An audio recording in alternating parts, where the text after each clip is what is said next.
Start. ఈరోజు నవరాత్రిలో first day. So అమ్మవారికి ఇష్టమైన ప్రసాదం ఏంటంటే కట్టె పొంగలి. సో కట్టె పొంగలి చేసుకోవాల్సిన విధానం ఏంటంటే ఫస్ట్ పెసరపప్పు మనం కొంచెం లైట్గా ఫ్రై చేస్తాము, ఎందుకంటే పచ్చివాసన పోవాలని. దాని తర్వాత కొంచెం లైట్గా ఫ్రై అయిన తర్వాత వాటర్ వేసి కొంచెం బాయిల్ చేయాలి. ఎందుకంటే పప్పు బియ్యం ఒకసారి బాయిల్ చేసామంటే పప్పు ఉడకదు. కొంచెం బాయిల్ అయిన తర్వాత అయితే మనం రైస్ వేసినట్లే అయితే బాగా ఉడుకుతుంది. అందుకోసమే కొంచెము బాయిల్ అయిన తర్వాత రైస్ వేసుకుంటాం. యాక్చువల్గా 1 కప్పు పప్పుకి 2 కప్స్ రైస్ వేస్తాము. సో ఆ విధంగా మేము కూడా చేస్తున్నాము. సో కొంచెం బాగా ఉడికిన తర్వాత దానికి సగం వరకు వాటర్ వేసుకొని మూత పెట్టేసుకుంటే బాగా బాయిల్ అయిపోతుంది.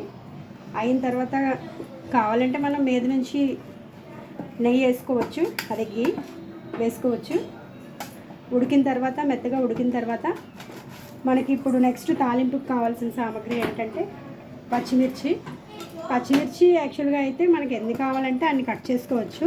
చాలామంది కారం తింటారు, కొంతమంది తినరు. సో మనకి సరిపడినంత పచ్చిమిర్చి తీసుకుంటాం. నెక్స్ట్ అల్లం కూడా సేమ్ అలాగే, అంటే క్వాంటిటీ బట్టి రైస్ పప్పు ఎంత క్వాంటిటీ ఉన్నదో దాన్ని బట్టి మనం అల్లం పచ్చిమిర్చి తీసుకుంటాం అన్నమాట. నెక్స్ట్ మిరియాలు వేసుకుంటాం.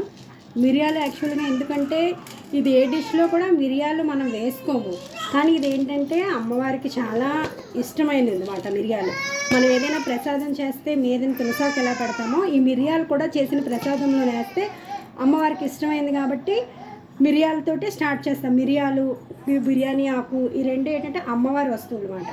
ఇవి ఏ ప్రసాదంలో అయినా సరే, సేమియా పాయసం చేసుకున్నా, స్వీట్ చేసుకున్నా, హాట్ చేసుకున్నా, ఏది చేసుకున్నా సరే కంపల్సరీగా అమ్మవారి ప్రసాదంలో మిరియాలు, బిర్యానీ ఆకు, తేజ్పత్తా అంటారు హిందీలో, ఆ రెండు కంపల్సరీగా మనం యాడ్ చేసుకోవాలా. జీడిపప్పు కూడా వేస్తారు ఇందులో. ఇది మన దగ్గర ఉన్న క్వాంటిటీ బట్టి, అంటే ఎక్కువ తక్కువ అని ఏమి కాదు, మన దగ్గర ఎంత ఉంటే అంత టేస్ట్ కోసమే ఇది అంతే. నెక్స్ట్ మన ఇంగ్రీడియంట్ ఏంటంటే జీలకర్ర. ఎందుకంటే ఎందులో అయినా మనం జీలకర్ర వేసుకుంటాము, ఎందుకంటే బేగా డైజెషన్ అవుతుందని మెయిన్. నెక్స్ట్ తాలింపు గింజలు, ఆవాలు, జీలకర్ర అండ్ చిన్న పప్పు ఉంటుంది కదా, మినప్పప్పు ఆఫ్ చేసింది, అది యాడ్ చేస్తాము. అంటే తాలింపు కొంచెము ఎగిన తర్వాత ఇంగువ వేస్తాము, స్మెల్ కోసం, ఫ్లేవర్ కోసం అంతే. వేసుకొని ఆయిల్ వేసుకుంటాము.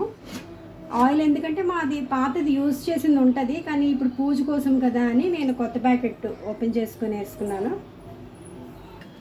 కొంచెం కరివేపాకు యాడ్ చేసుకుంటాము, ఇది కూడా ఫ్లేవర్ కోసమే, స్మెల్ బాగుంటుంది కదా. ఫస్ట్గా మనం బిర్యానీ ఆకు వేసుకుంటాము. ఇవి కొంచెం పెద్ద ఆకులు ఉంటాయి కాబట్టి మనం కట్ చేసేసుకుంటే బాగుంటుంది, మొత్తం అంతా ఫ్లేవర్ అంతా ఆయిల్లో దిగిపోతుంది కాబట్టి. నెక్స్ట్ మనం ఆవాలు, జీలకర్ర అండ్ మినప్పప్పు, ఎందుకంటే ఇవి కొంచెము ఏగితే కదా, దాని తర్వాత మిగతా వేయాల. బాగా చిట్పట ఉంటుంది కదా, తాలింపు బాగుంటుంది అన్నమాట. కొంచెం చిట్పట వచ్చిన తర్వాత మిగతా ఏవైనా వేసుకుందాం. జీలకర్ర, మిరియాలు లాస్ట్లో వేయండి, ఎందుకంటే మిరియాలు ఎక్కువ ఫ్లేమ్ ఉన్నది కాబట్టి అది కొంచెం మాడిపోయి ఇంకా బ్లాక్ అయిపోతుంది, దాని టేస్ట్ అంతా చేదు వచ్చేస్తుంది. అందుకోసమనే నేను మిరియాలు లాస్ట్లో వేస్తాను. కాజు కూడా ఎక్కువ వేగిపోతుంది కాబట్టి కాజు కూడా లాస్ట్లో వేస్తాను. మిర్చా వేసేస్తాను, ఎందుకంటే మిర్చా దాని కారం అంతా ఆయిల్లో దిగుతుంది, సో అందుకే మిర్చా వేసేస్తాను. కరివేపత్తా కూడా వేసేస్తాను. ఇది బాగా చిక్కుతా ఉంటుంది కదా. నెక్స్ట్ నేను కాజు వేస్తున్నాను, కొంచెం ఫ్రై చేద్దాం.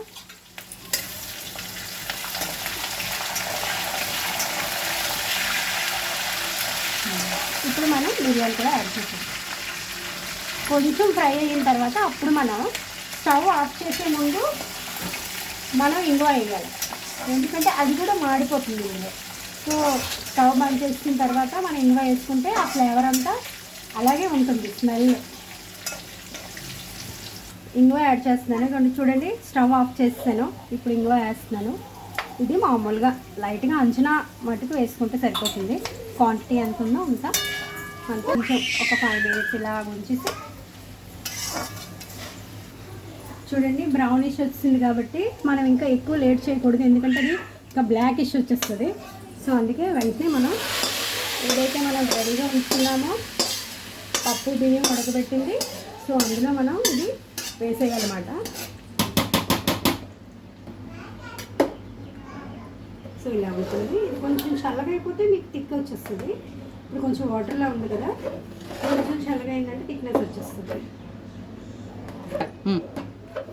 చెప్పండి. ఇది స్టవ్ ఆఫ్ చేసేద్దాము, ఎందుకంటే థిక్ అయిపోతుంది చల్లగా ఉంటే. సో స్మెల్ చాలా బాగా వస్తుంది. యాక్చువల్గా స్మెల్ చూడకూడదు, పూజకి పెడతాం కాబట్టి, కానీ బయటకు వచ్చేస్తుంది కాబట్టి మరి తప్పదు.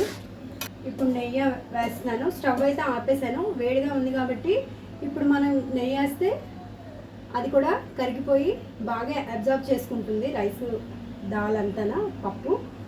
సో ఇది నెయ్యి వేసిన తర్వాత మనం ఏం చేస్తామంటే దీంట్లో నుంచి అది రిమూవ్ చేసి వెయిట్ పెట్టేసుకుంటాం. బాగా కొంచెం అబ్జర్వ్ చేసుకున్న తర్వాత నెయ్యి అంతా అప్పుడు మనం సర్వ్ చేసుకుందాం. ప్రసాదం నైవేద్యంగా పెట్టాలా, సో అందుకోసమే నేను ఒక వెండిది బౌల్ తీసుకున్నాను. అందులో కొంచెం ప్రసాదం. ఈ ప్రసాదం మన ఇంట్లో అందరము తర్వాత ఒక 5 minutes 10 minutes అలాగ అమ్మవారి దగ్గర నుంచి మనందరం పంచుకొని తింటాం. ఎవరెవరు ఇంట్లో ఉన్నారో వాళ్ళందరూ. దీని మీద కొంచెం తులసాకు కూడా వేస్తాము, ఎందుకంటే ఏదైనా ప్రసాదం పెట్టామంటే తులసాకు కంపల్సరీగా వేయాలా.